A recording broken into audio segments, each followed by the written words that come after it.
Mahilig ang papa mong uminom. Pero nung dinala niya tayo dito, ayun, coffee na lang iniinom niya. Hahawakin ka niya sa ulo. Ang sasabihin, sana lumaki na si Amy para magdubuli tayo sa paborito nating lugar. Tapos ang papa mo, iinom ng wine kasama ako. At ipagdadrive mo kami pauwi. Ang ganda lang sana.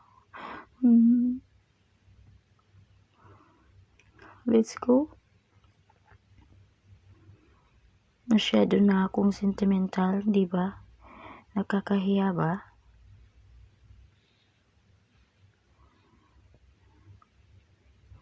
Kung kaya niyo mabuhay sa kahihiyan, anong ginagawa mo? Saan ka nagpunta? Wala ka sa bahay natin. Kaya mag-isa akong pumunta dito.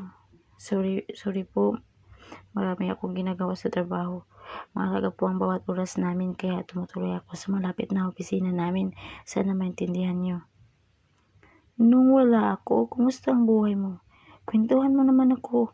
Para ako minurder. Para ako mamamatay. Wala akong magagawa. Kailangan kong gumawa ng paraan para matapos. Maloko ka talaga. Anak, ang luma nating bahay, nasaan na kaya? Ibabalik ko sa inyo ang old house natin. Sige nga, paano mo naman gagawin yun? Magaling si Charlie. Wala kang tiwala sa akin?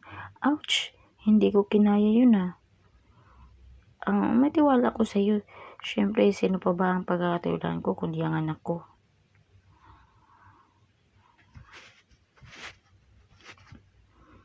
Ay, grabe. Nakakapagod.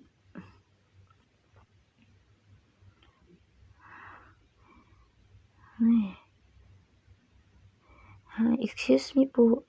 Saan po kaya makita ang bahay na ito? Doon po. Maraming salamat po. Walang anuman. Tao po. Meron po bang tao?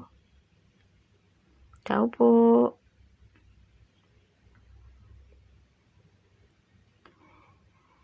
Nandito ka na.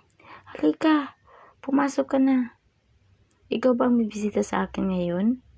Hindi lang kasi ikaw ang dumadalaw sa akin, sa aking bahay.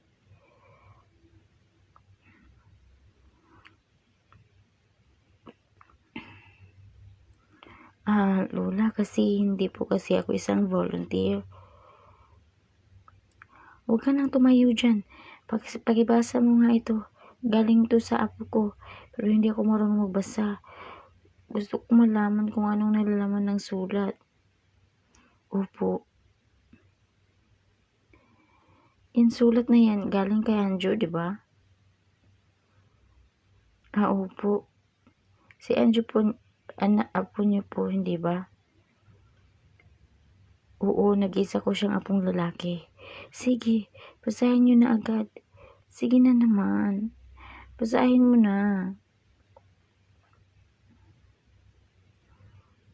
Okay, Lola.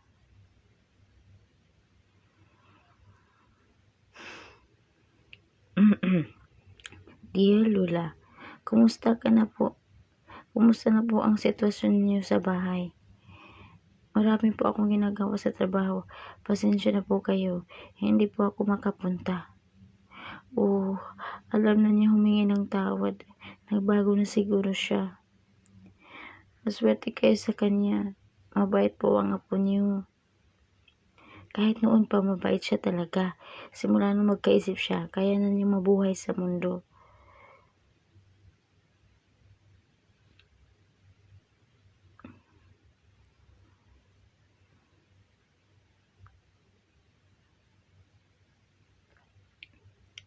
Nasaan na ba to si Anjo?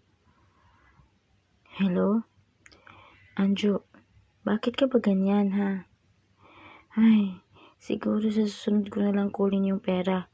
Basta, tawagan mo ang lola mo. Okay?